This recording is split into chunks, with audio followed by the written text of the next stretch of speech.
272 नमूनों का सच, और इस तरह से पूरी पोल खोलने का काम किया गया है, उसे दिखाने का काम किया गया है। अब सवाल यह है कि 272 ही क्यों? अगर लाना ही था तो 400 पार कर जाते। राहुल गांधी से सवाल कर लिया इन तमाम लोगों ने, और सवाल क्या किया कि आप चुप रहिए।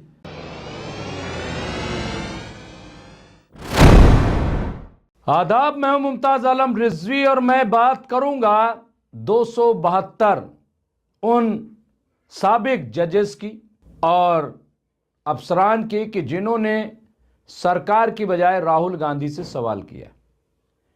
मैं 272 आखिर ये 272 ही क्यों रखे गए?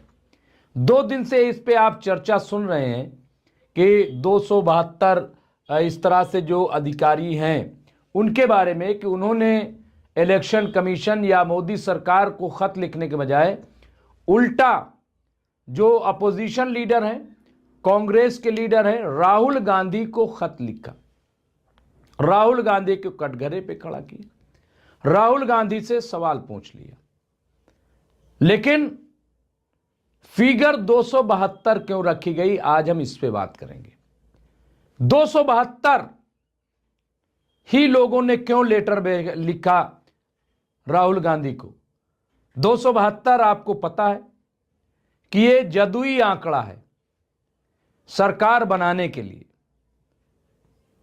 कुल 543 सीटें हैं लोकसभा की, और इसलिए जो भी 272 के आंकड़े पर पहुंच जाता है वो देश में सरकार बनाता है। तो क्या ये जो 272 फिगर लाई गई है जानबूझ के लाई गई? पहले तो हम बात कर लेते हैं कि मामला क्या है। मामला आपने भी सुना होगा, लेकिन एक बार फिर सुनिए कि आखिर SIR का मामला हो या EVM का मामला हो या जो सवाल उठ रहे हैं वो मामला हो, आखिर चुनाव आयोग से सवाल पूछने के बजाय, सरकार से सवाल पूछने के बजाय ये रिटायर्ड अफसरान और जजेस राहुल गांधी से सवाल क्यों पूछ रहे हैं? क्या विपक्ष का काम सवाल पूछना नहीं? क्या विपक्ष का काम मुद्दों का उठाने का नहीं है? अगर राहुल गांधी ऐसा न करते तब जरूर इनको लिखना चाहिए था कि आप विपक्ष में बैठे हैं, आप विपक्ष की भूमिका क्यों नहीं अदा करते, आप अपोजिशन का किरदार क्यों नहीं अदा करते। यह सवाल तो किया जा सकता था, लेकिन यह सवाल कि आप सवाल ही क्यों कर रहे हैं, यह बहुत चौंकाने वाला है। लेकिन इनकी पोल भी खुल गई सबकी। कांग्रेस ने सभी जितने हैं उनमें से ज्यादातर की कलई खोल दी, पोल खोल दी कि इन लेटर लिखने वाले जो पूर्व अधिकारी हैं इनकी हैसियत क्या है और ये कितने भ्रष्टाचार में डूबे हुए हैं। सबकी पोल कांग्रेस ने खोली है, और इस तरह से देखिए स्टोरीज भी चल रही है अलग अलग। यहां पे आप ये देख सकते हैं, आप ये कौन है, जस्टिस SN ढींगरा साहब हैं। ये इन पे क्या मामला चल रहा है, इन्होंने भी लेटर लिखा, और मामला क्या चल रहा है, कोर्ट के पर्यवेक्षक पद का दुरुपयोग और बदले में मिलने वाले फायदे। अब ये लोकतंत्र के चौकीदार बने घूम रहे हैं। ये आप देखिए, ये कौन है, जस्टिस SN ढींगरा। इन पे ये इल्जाम लगाया गया है। यहां एक तस्वीर और सामने आ रही है रमेश झालके की, इनको भी आप देख सकते हैं, और सब सोशल मीडिया पे चलाया जा रहा है। ये कर्नाटक के पूर्व प्रधान यानी चीफ सेक्रेटरी हैं। आय से अधिक संपत्ति का मामला इन पे है। जितनी सैलरी नहीं उससे ज्यादा आलीशान जिंदगी इनकी है, जीवन है। यह है बीजेपी के ईमानदार गवाह, यानी अब ये गवाही दे रहे हैं, अब ये सफाई पेश कर रहे हैं। तो ये आप इनको देखिए, रमेश झालकी हैं ये यहाँ पे, और ये किस तरह से चीजों को पेश कर रहे हैं। ये आप देख रहे हैं कि कर्नाटक के पूर्व सेक्रेटरी हैं। तो ये इनका पूरा मामला यहाँ पे मैं पेश कर रहा हूं। और इसी तरीके से देखिए, मैं एक एक करके आप देखिए, फिर अगर आप आइए, एक और नाम आता है यहाँ पे, जो AK मुनप्पा। ये भी बहुत इंपॉर्टेंट फिगर है। अगर देखें ये मुनप्पा को आप देख सकते हैं यहाँ पे कि ये कर्नाटक के पूर्व सचिव हैं, साबिक सेक्रेटरी हैं, केपीएससी परीक्षा घोटाला और बीडीए म्यूचुअल फंड घोटाला, इन पे भ्रष्टाचार का पूरा थैला इनके पास है। लेकिन ये भी चुनाव आयोग का दिफा करने के लिए आ गए। ये सोशल मीडिया पे सारी इस तरह के जो लोग हैं उनकी आप देखिए कि कलई धीरे धीरे खुल रही है। एक और नाम यहां पे देखिए, मैं एक एक करके ये भी आप देखिए, और ये हैं आंध्र प्रदेश के एलवी सुब्रमण्यम, आंध्र प्रदेश के पूर्व चीफ सेक्रेटरी हैं। एपीआईआईसी एमआर रियल एस्टेट घोटाला इनका है, और जमीनें गायब, पैसा गायब, आरोपी गायब, सब कुछ गायब है। लेकिन लेटर इन्होंने लिख दिया राहुल गांधी को कि आप चुप रहिए, इलेक्शन कमीशन को कुछ न कहिए, यानी जमहूरियत जाए भाड़ में, कोई ना बोले तो अपोजिशन का काम क्या है। लेकिन बहरहाल ये बोल रहे हैं, मैं इसीलिए चाह रहा हूं। और आखिर में जो मैं बहुत इंपॉर्टेंट बात करूंगा वो बहुत अहम है।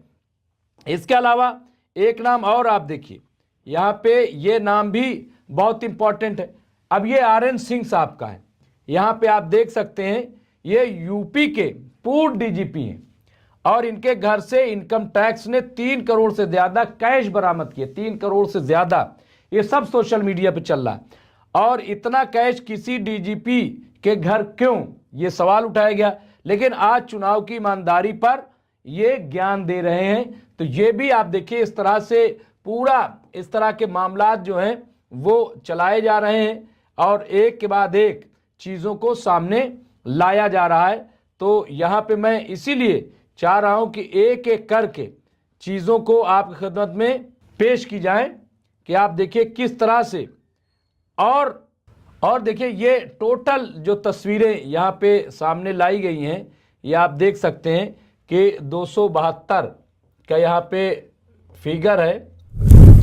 तो ये 272 का, और यहां जैसा कि हमने पूरी डिटेल यहां पे आपको बताई कि किस तरह से 272 एमिनेंट लिस्ट ऑफ ये करप्ट, ये बाकायदा, और ये इंडियन नेशनल कांग्रेस की तरफ से ये कहा गया वोट चोरी के समर्थक, 272 नमूनों का सच, और इस तरह से पूरी पोल खोलने का काम किया गया है, उसे दिखाने का काम किया गया है। अब सवाल यह है कि 272 ही क्यों? अगर लाना ही था तो 400 पार कर जाते। मैं ये कहना चाह रहा था कि ये 272 पर ही क्यों रुक गए?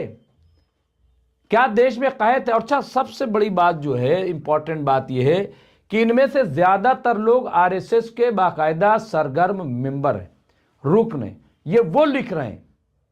तो अब क्या इससे क्या फर्क पड़ता है? आखिर सरकार में इतनी घबराहट क्यों है, इतनी बेचैनी क्यों है? और ये 272 का फिगर, जैसा कि मैंने कहा कि आखिर इनको 272 का ये जो फिगर है, ये जिसको हम कह लें, ये 272 वाला फिगर, ये इसकी जरूरत क्यों पड़ी? और 272 ही ला रहे थे तो फिर इनको चाहिए था कि 400 पार कर जाते, जैसा कि नारा दिया था, जबकि ये 240 पे सिमट गए। तो क्या ये कोई डर है, कोई घबराहट है? ये क्यों 272 का? और इस तरह से अपोजिशन को, और मैं समझता हूं कि इतिहास में ये पहली बार ऐसा हुआ है, ये आजाद हिंदुस्तान में पहली बार ही ऐसा हुआ है कि रिटायर अफसरान ने, जजेस ने अपोजिशन से सवाल किया हो। भाई मीडिया तो अभी कर ही रहा था, वो सब हम जान रहे हैं कि किस तरह से गोदी मीडिया जो है वो अपोजिशन को ही कटघरे में खड़ा करता है। वो ज्यादती मुसलमानों के साथ होती है, उसी को कटघरे में खड़ा, उसी सवाल करता है, आपने ऐसा क्यों किया, आपने ऐसा क्यों किया। सरकार से कोई सवाल नहीं। अब ये लोग भी इसी तरीके से अब ये सवाल करने लगे हैं।